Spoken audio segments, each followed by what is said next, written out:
Hey, what's up guys? Chili Whip coming at you yet again with another video. This time, something a little bit different. Gonna go ahead, we're gonna do the top 5 things wrong with the Black Ops 3 beta. Now, I've seen a lot of hype online, there's been a lot of talk about how awesome it is, and in all honesty, it is really awesome. I was gonna do top 10 things, but I really couldn't find that much wrong. These are just a few things. I hope they flushed out with the beta. I hope they really worked on these. These are going to be game breaking, especially the last one that I'll mention here. But yeah, I went ahead and put some totally unedited, just raw gameplay in here for you. If you ever see me stop and pause for minutes because I have to do the double tap to record, it requires me obviously standing still, tapping the home button.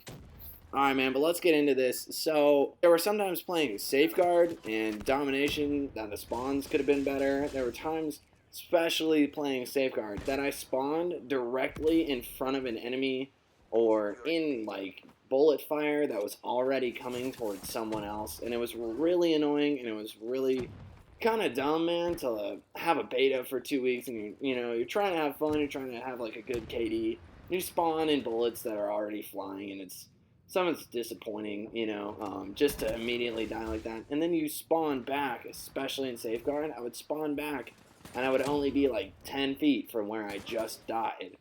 I get that that's probably hard to do because the whole point of Safeguard is to like occupy areas to get your robot to like one area. So I see how that's probably hard to do, but I hope that's something they work on. Maybe they spawn you behind a rock or something, someplace where you're not being seen.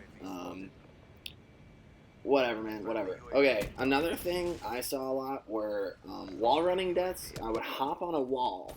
It would T-bone into another wall, or it would T-bone into like half a wall or into a ledge.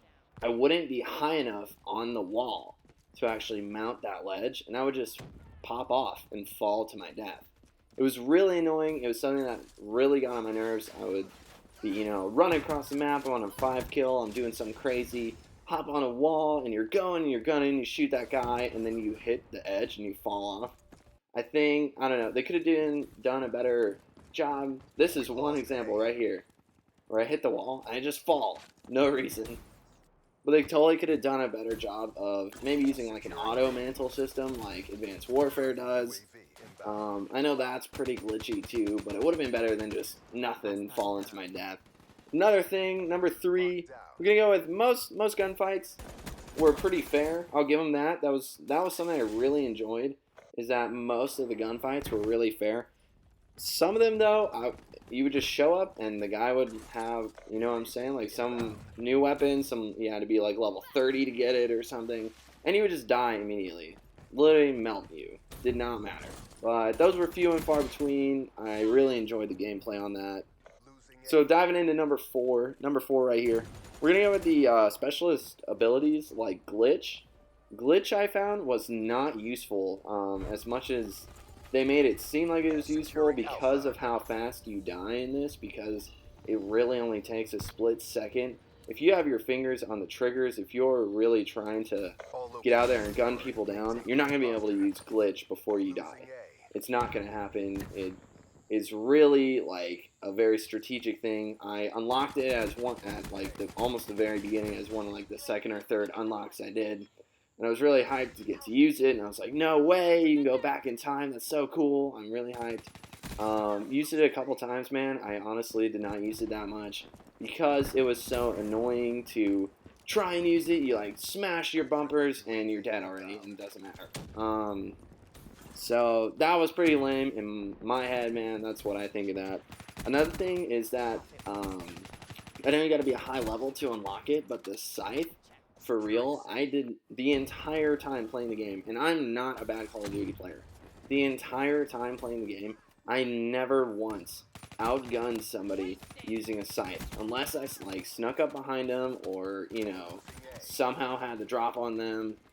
Anybody using this scythe was crazy. They would kill you immediately. It seemed like the scythe was really overpowered. As soon as the level cap got raised, everyone and their grandma were using the scythe. So that's something that I would nerf if I were them. I would make it, I don't know, maybe harder to earn or like have some more kick on it or something. The very last thing I want to talk about is that with the movement system, with the hold A, you have to have a scuff controller. It really was something for Advanced Warfare. It was like, okay, you double tap, you can be back on the sticks. If you don't know what a scuff controller is, I'm a huge fan of these guys, but it's a controller that has been modded so you never have to take your fingers off the sticks. But with this new movement system, with the holding A to continue flying, all that, you really need to have a scuff controller. You really can't take your fingers off the sticks, but you also have to hit A still. So that was one thing that I was like, man, I don't know about that. So, but anyways, guys, thanks so much for watching. Let me know what you think. If there was anything I missed, if you think I missed something, let me know. If you think these things aren't a big deal, you know, if you don't care, if you already have a scuff controller and you're like, suck it, let me know. All right, let me know down in the comments. And as always, guys, thanks for watching, and don't forget to smash that like button.